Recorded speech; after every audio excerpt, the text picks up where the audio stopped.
नमस्कार, India news में आप सभी का स्वागत है। मैं हूं आपके साथ मैत्री त्रिपाठी और इंडिया न्यूज आपके लिए लेके आया है दुनिया का सबसे तेज रफ्तार बुलेटिन यानी कि न्यूज 222, जिसमें हम आपको दिखाएंगे सिर्फ 22 मिनट में देश और दुनिया की 222 खबरें। जी हाँ, सिर्फ 22 मिनट आप हमारे साथ बने रहिए। इस 22 मिनट में देश, दुनिया, खेल जगत के साथ ही प्रधानमंत्री नरेंद्र मोदी के अमेरिकी दौरे से जुड़ी हर खबर दिखाएंगे। 9 साल के वीजा बैन के बाद प्रधानमंत्री नरेंद्र मोदी देर रात अमेरिका पहुंचे। 5 दिन यानी 100 से ज्यादा घंटे के इस दौरे में मोदी 50 से ज्यादा कार्यक्रमों में हिस्सा लेंगे। प्रधानमंत्री मोदी न्यूयॉर्क में अलग अलग रंग में नजर आए। उन्होंने मैरून रंग का इंडो वेस्टर्न कोट पहना हुआ था। न्यूयॉर्क पहुंचने पर मोदी का जोरदार स्वागत किया गया। न्यूयॉर्क पैलेस होटल पहुंचते ही माहौल नमोमय हो गया। होटल के बाहर जुटे समर्थक काफी देर तक मोदी मोदी के नारे लगाते रहे। प्रधानमंत्री मोदी भी लोगों के बीच पहुंचे और हाथ हिलाकर अभिवादन स्वीकार किया।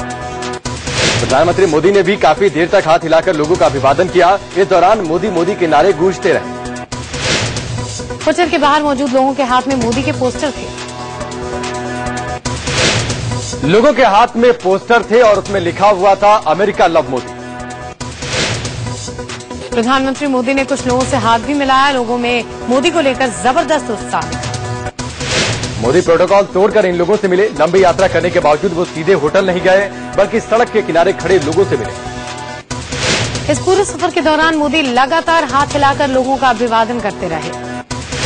मोदी की एक झलक पाने के लिए हजारों की भीड़ जुटी थी। लोग अपने कैमरे में मोदी की तस्वीर उतारने को लेकर उत्साहित दिखे। मोदी एक जगह रुके भी और इस भव्य स्वागत के लिए हाथ हिलाकर लोगों का धन्यवाद दिया। प्रधानमंत्री जब होटल की तरफ बढ़ने लगे तो वंदे मातरम के नारे गूंजने लगे।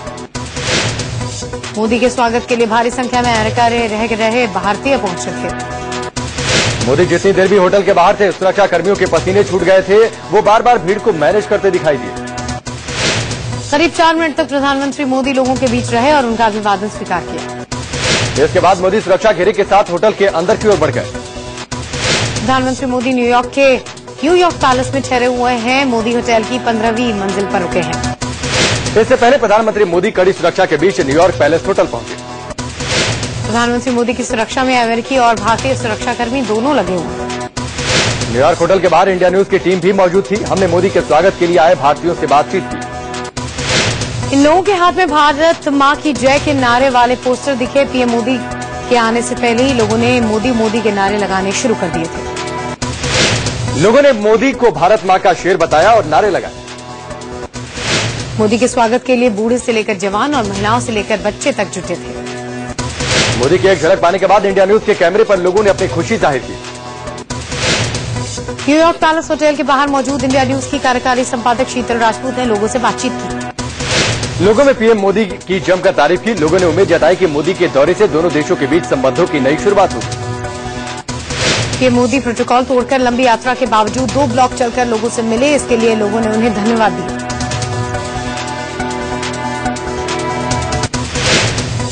दोनों ने गर्मजोशी के साथ एक दूसरे से हाथ मिलाया। मेयर के साथ आए अधिकारियों ने भी मोदी से हाथ मिलाया। न्यूयॉर्क सिटी के मेयर और पीएम मोदी के बीच करीब आधा घंटा न्यूयॉर्क सिटी की व्यवस्था को लेकर बातचीत हुई। मोदी ने न्यूयॉर्क सिटी के मेयर से शहर की सुरक्षा व्यवस्था को लेकर भी बात की। 9/11 आतंकी हमले के बाद बनाई गई न्यूयॉर्क सिटी के मेयर और पीएम मोदी के बीच करीब आधा घंटा न्यूयॉर्क सिटी की व्यवस्था को लेकर बातचीत हुई। मोदी ने न्यूयॉर्क सिटी के मेयर से शहर की सुरक्षा व्यवस्था को लेकर भी बात की।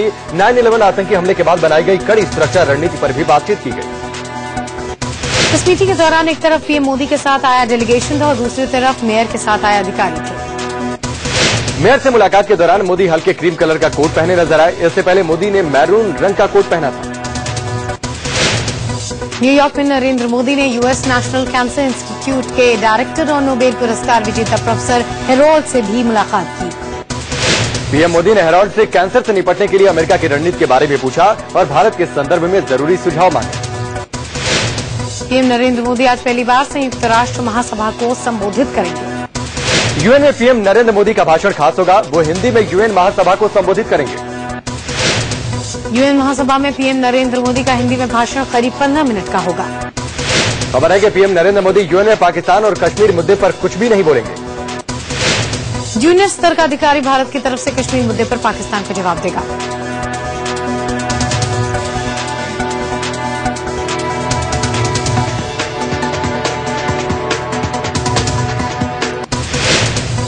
आज ही नरेंद्र मोदी की यूएन महासचिव बान की मून से भी मुलाकात होनी है। पीएम नरेंद्र मोदी बान की मून के साथ मीटिंग के दौरान भारत के हालात पर बातचीत करेंगे। इस दौरान पाक संबंधों पर भी चर्चा हो सकती है। इससे पहले संयुक्त राष्ट्र महासभा में पाकिस्तान ने एक बार फिर से कश्मीर का मुद्दा उठाया। पीएम नवाज शरीफ के कश्मीर मसले के हल के लिए जनमत संग्रह की मांग की और कहा कि कश्मीर मुद्दा सुलझाना अंतर्राष्ट्रीय समुदाय की जिम्मेदारी है। नवाज ने कहा कि हम कश्मीर के मुद्दे पर पर्दा डालकर नहीं रख सकते जब तक कि इसका हल वहां के लोगों की इच्छा के मुताबिक नहीं होता।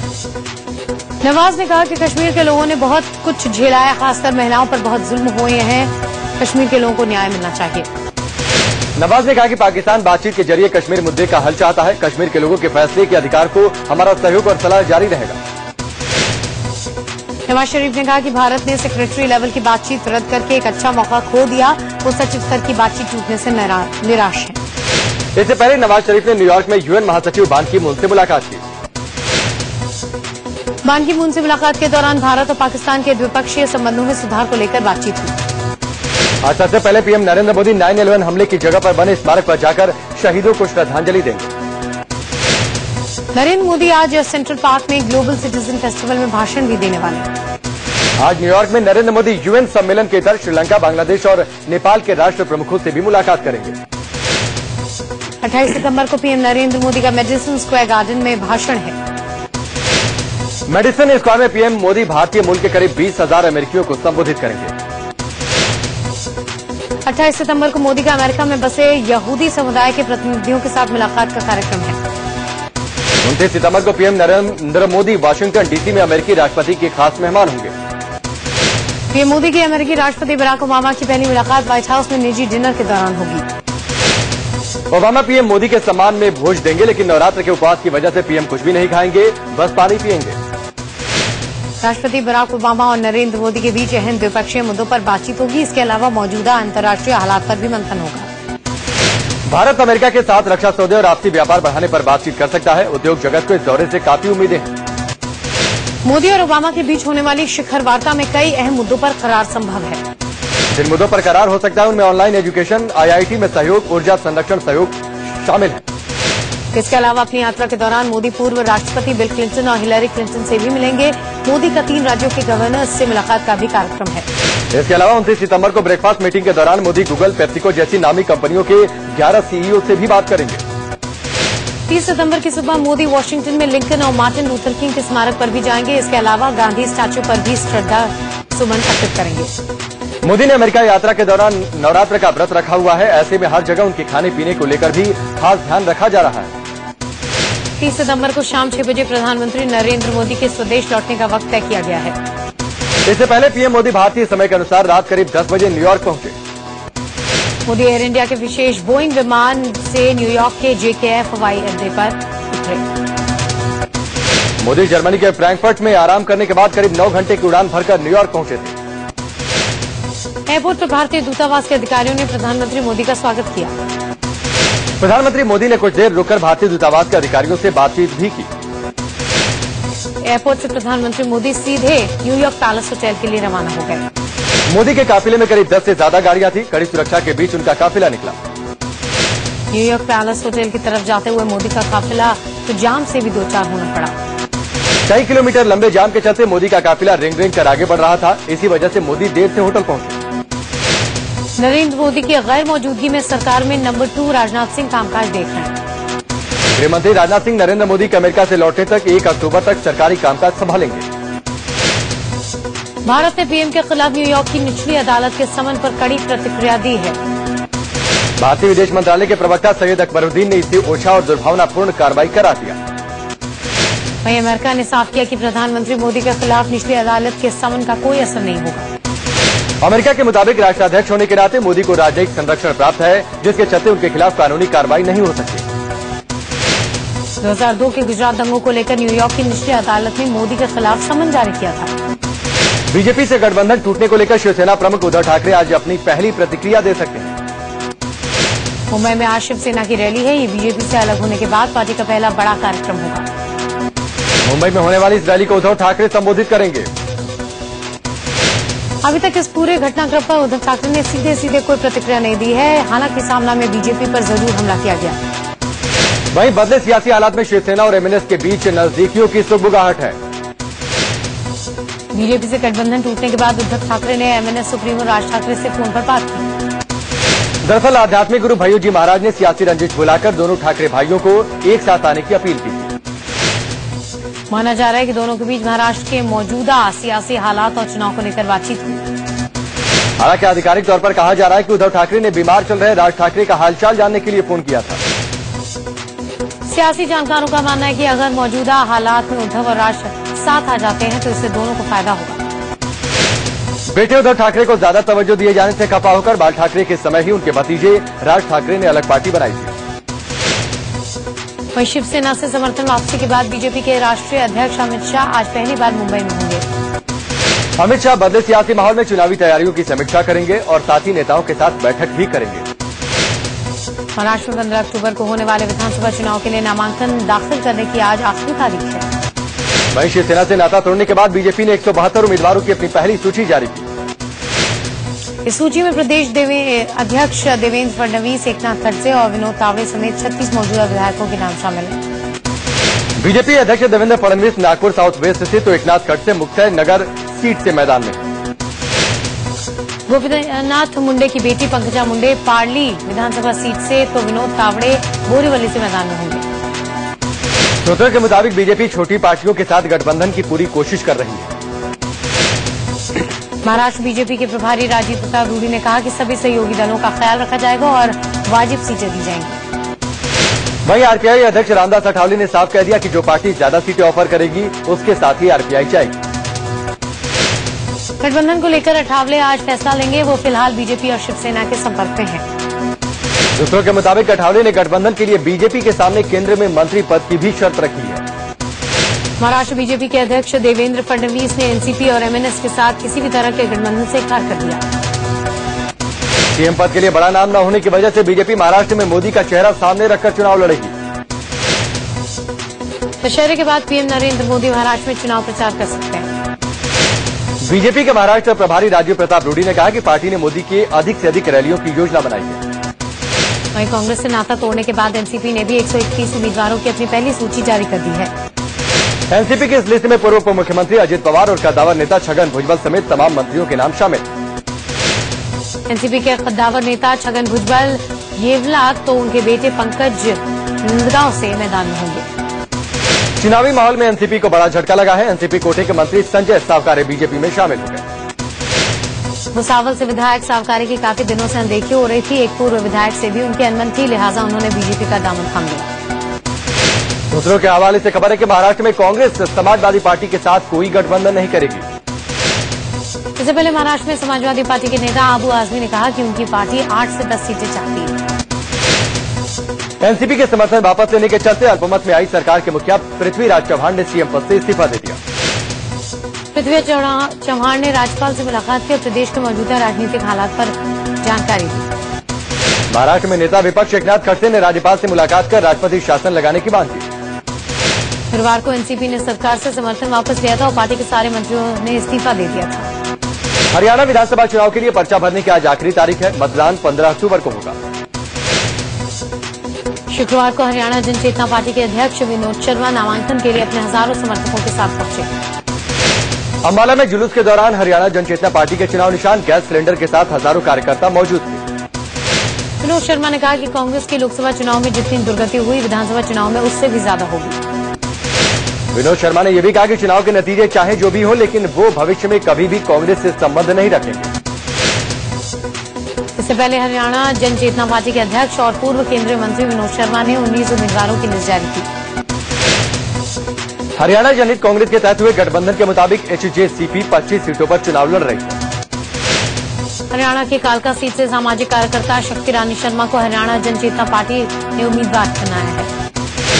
वहीं कुलदीप बिश्नोई की पार्टी हरियाणा जनहित कांग्रेस ने बाकी के 7 उम्मीदवारों का ऐलान भी कर दिया। दिल्ली हाईकोर्ट ने जमानत पर जेल से छूटे हरियाणा के पूर्व मुख्यमंत्री ओम प्रकाश चौटाला को 17 अक्टूबर तक सरेंडर करने को कहा है। ओम प्रकाश चौटाला जेबीटी भर्ती परीक्षा में धांधली के दोषी पाए गए थे, जिसके बाद उन्हें तिहाड़ जेल भेजा गया था। 18 साल की लंबी कानूनी लड़ाई लड़ने के बाद तमिलनाडु के मुख्यमंत्री जे जयललिता पर आज फैसला होगा। बेंगलोर की एक विशेष अदालत उनके और उनके 3 सहयोगियों के खिलाफ आय से अधिक संपत्ति मामले में फैसला सुनाएगी। अगर अदालत ने उन्हें दोषी करार दे दिया तो उनकी विधानसभा सदस्यता और मुख्यमंत्री कुर्सी दोनों चले जाएंगे। जयललिता पर 1991-96 के दौरान सीएम रहते ज्ञात स्रोतों से 66 करोड़ रुपए अधिक संपत्ति इकट्ठा करने का आरोप। जयललिता के अलावा उनके सहयोगी शशिकला और 2 रिश्तेदारोों को भी इस मामले में आरोपी बनाया गया है। इससे पहले शुक्रवार को सुप्रीम कोर्ट ने उस याचिका को ठुकरा दिया जिसमें फैसला टालने की अपील की गई थी। याचिका में तर्क दिया गया था कि फैसले के चलते राज्य में कानून व्यवस्था की समस्या पैदा हो गई। सुप्रीम कोर्ट के मुख्य न्यायाधीश जस्टिस RM लोढ़ा आज रिटायर हो रहे हैं। जस्टिस HL दत्तू उनकी जगह लेंगे। रिटायरमेंट से पहले जस्टिस लोढ़ा ने कहा कि रिटायरमेंट के 2 साल बाद तक किसी भी जज को संवैधानिक पद पर नहीं आना चाहिए। जस्टिस लोढ़ा ने कॉलेजियम सिस्टम का समर्थन करते हुए कहा कि जजों की नियुक्ति जजों को ही करनी चाहिए। पीएम नरेंद्र मोदी के महत्वाकांक्षी स्वच्छता अभियान में केंद्रीय मंत्री अभी से जुट गए हैं। केंद्रीय कानून मंत्री रविशंकर प्रसाद ने शास्त्री भवन में झाड़ू लगाई। स्वच्छता अभियान 2 अक्टूबर से शुरू होना है। वहीं पूर्वी दिल्ली के सांसद महेश गिरी ने झाड़ू लगाकर अपने इलाके में स्वच्छता अभियान की शुरुआत की। कांग्रेस अध्यक्ष सोनिया गांधी और उपाध्यक्ष राहुल गांधी 29 और 30 सितंबर को जम्मू कश्मीर का दौरा करेंगे। सोनिया और राहुल गांधी बाढ़ प्रभावित इलाकों की जायजा लेंगे और बाढ़ पीड़ितों से मुलाकात भी करेंगे। युवाओं में पैठ बढ़ाने और उन्हें पार्टी के साथ जोड़ने के मकसद से आम आदमी पार्टी आज यूथ विंग का ऐलान करेगी। आम आदमी पार्टी की इस युवा शाखा को आम आदमी पार्टी यूथ विंग के नाम से जाना जाएगा। दिल्ली में पार्टी के यूथ विंग की कमान तिलक नगर के विधायक जनरल सिंह को सौंपी गई है।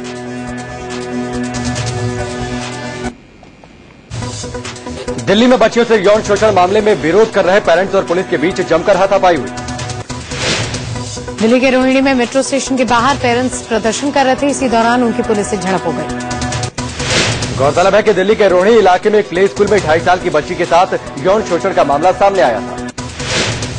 दिल्ली पुलिस की गिरफ्त में 2 ऐसे ठग आए हैं जो सीबीआई और इनकम टैक्स अफसर बनकर लोगों से ठगी करते थे। दिल्ली के जगतपुरी इलाके से पुलिस ने 2 फर्जी महिला अफसर को गिरफ्तार किया है। खुद को एंटी करप्शन अधिकारी बताकर ये लोगों को चूना लगाती थी। पुलिस इनके 2 साथियों की तलाश कर रही है। दिल्ली के मयूर विहार इलाके में एक अनजान फोन कॉल ने पुलिस की नींद उड़ा दी। किसी ने हिल्टन होटल को बम से उड़ाने की धमकी दी थी, जिसके बाद होटल के आसपास सुरक्षा बढ़ा दी गई। यूपी के मुजफ्फरनगर में कलेक्ट्रेट परिसर में पति पत्नी और बहू का जबरदस्त ड्रामा देखने को मिला। कलेक्ट्रेट परिसर में ही प्रेमिका ने अपने प्रेमी की जबरदस्त पिटाई कर दी। प्रेमिका को इस बात की शिकायत थी कि उसके प्रेमी ने शादीशुदा होने की बात उससे छुपाई। मध्य प्रदेश के बड़वानी में एक ट्रैफिक पुलिसकर्मी ने सरेआम एक शख्स को लात घूंसों से पीट दिया। पीड़ित रहम की भीख मांगता रहा, लेकिन पुलिसकर्मी ने उसकी एक नहीं सुनी और उस पर जुल्म ढा दिया। दरअसल श्रम मंत्री का काफिला जब यहां से गुजर रहा था तभी ये पीड़ित गलती से बीच में आ गया था। यूपी के बाराबंकी में ट्रैक्टर ट्रॉली पलटने से 6 लोगों की मौत हो गई, जबकि 1 दर्जन से ज्यादा लोग जख्मी हो गए। ट्रैक्टर ट्रॉली में सवार सभी लोग मुंडन संस्कार के लिए जा रहे थे। बाराबंकी के नगराम के पास हादसा हो गया। जम्मू कश्मीर के डाउनटाउन इलाके में आतंकवादियों के हमले में सीआरपीएफ का एक जवान शहीद हो गया। आतंकवादियों ने गश्त लगा रहे सीआरपीएफ के जवानों पर फायरिंग की और फरार हो गए। हमले के बाद सुरक्षा बलों ने इलाके की घेराबंदी कर आतंकियों की तलाश भी की, लेकिन वो नहीं मिले। पंजाब के मनसा में छेड़खानी का विरोध करने पर बदमाशों ने एक शख्स की हत्या कर दी, जबकि उनके 3 चचेरे भाइयों को जख्मी कर दिया। हत्या का आरोप 6 लोगों पर लगा है। पुलिस उनकी तलाश कर रही है। पंजाब के कपूरथला में घरेलू झगड़े के दौरान शख्स ने अपनी पत्नी और 4 साल के बेटे की बेरहमी से हत्या कर दी। उसने विदेश में रहने के दौरान दूसरी शादी की थी, जिसे लेकर पहली पत्नी से उसका अक्सर झगड़ा होता था। यूपी के बदायूं से डबल मर्डर का सनसनीखेज मामला सामने आया। जमीन विवाद में एक बच्चे सहित 2 लोगों की हत्या हो गई। 2 पक्षों के बीच इस जमीन विवाद में पहले भी कई बार झगड़ा हो चुका था, लेकिन इस बार जब दोनों पक्ष आमने सामने हुए तो फायरिंग हो गई। 2 पक्षों के बीच इस फायरिंग में 15 साल के अजवेंद्र और सुनवेश की मौत हो गई। यूपी के शाहजहांपुर में एसिड अटैक का दिल दहला देने वाला मामला सामने आया। यहाँ एक शख्स ने अपने शक के चलते अपनी पत्नी और 2 बच्चों के ऊपर एसिड डाल दिया, जिससे पत्नी और बच्चे गंभीर रूप से झुलस गए। यूपी के शामली में 4 दिनों से गायब 2 भाइयों का शव जमीन में दबा मिला।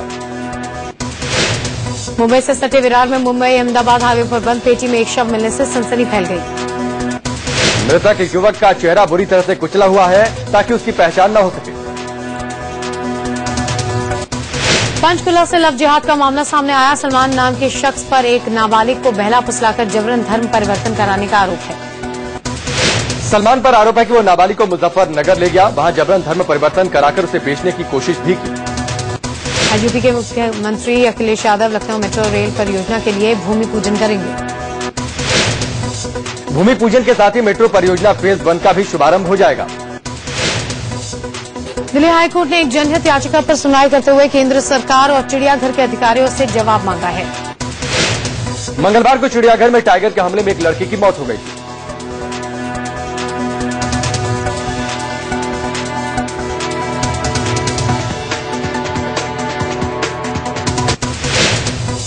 और चलिए इसी के साथ न्यूज पेपर 2 में फिलहाल अभी के लिए बस इतना ही। रुकेंगे ब्रेक के लिए, ब्रेक के बाद भी खबरों का सिलसिला जारी।